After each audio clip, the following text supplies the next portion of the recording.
So it seems to me that we as a community have a responsibility to start seriously thinking about this. And if we have those three groups, which is the academics, the practitioners, and the policymakers, it seems to me that that is what we need in order to create something that has meaning.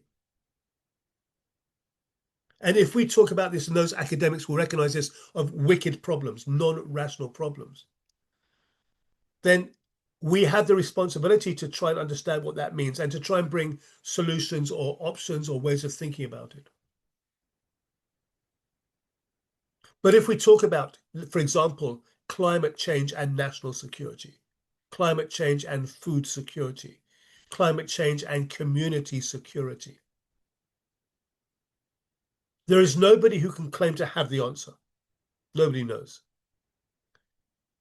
But what we can claim is to have utility, to have value, to have something that is useful, that helps us understand, helps us model, helps us engage with. And that is where the ISRM is. That we facilitate the discussion, we bring people together. We offer ourselves as a platform, as a space for things to happen. And the truth of the matter is, we are only 7 years old, which for an institute like ours is very young. But already we are being recognized as genuinely as an institute of global significance. We work with government agencies all over the world.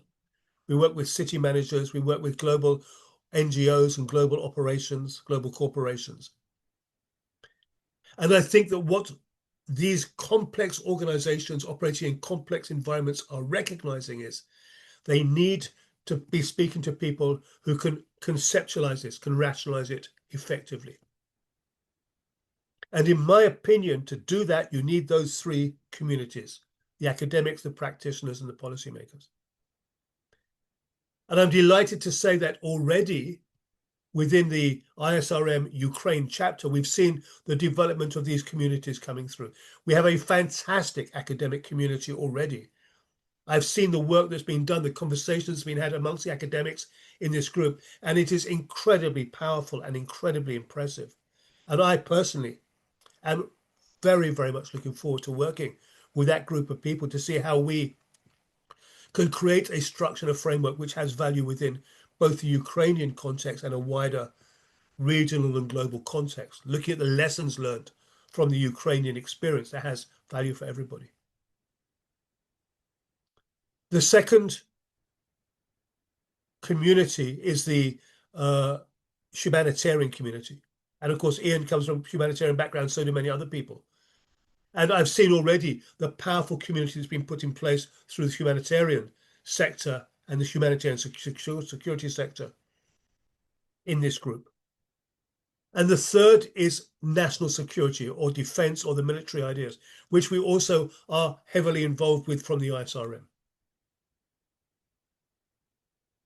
So when I look at what the ISRM does as an outside observer, it seems to me that what we do is we facilitate discussions. We create space and a platform for conversations. But that is not enough. That's a starting point. But what we as a community, whether it's national community or a local community or a government community or global, international community, what we as a community of risk managers are very, very good at is we are good at creating outputs. We create reports and reviews and commissions and inquiries and this and that and that and this. But what we're not good at, and certainly we're not good at a national level, is we're not good at creating outcomes. We're not good at demonstrating where the change can be, where the positive change can be, where we can actively, proactively engage and intervene and create in order to make things better. And we seem to be very bad at that. We don't seem to be very effective at that. And I think that one of the responsibilities that the ISRM has taken upon itself and accepted is that we take the global community of expertise, of insight, of understanding, of experience, and we accept the responsibility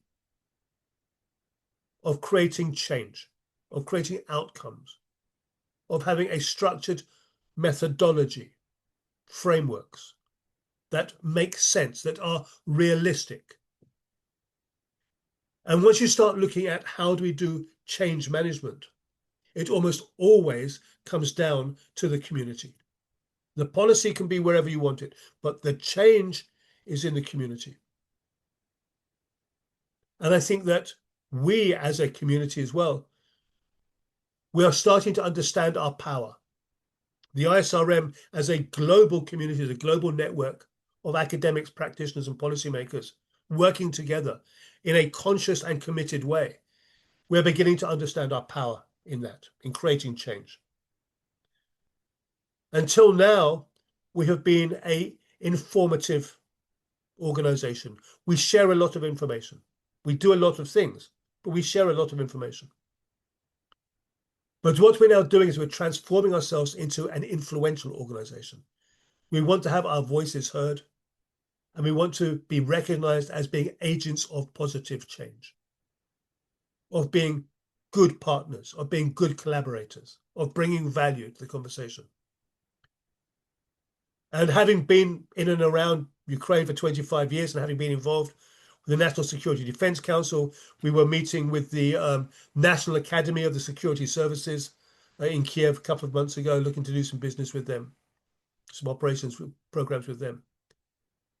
I have no doubt that we, the people on this call, the people in that room, have the opportunity to do something wonderful, which is to make our voices heard and to make a contribution to the conversation about how we create the new Ukraine, the next generation of Ukraine.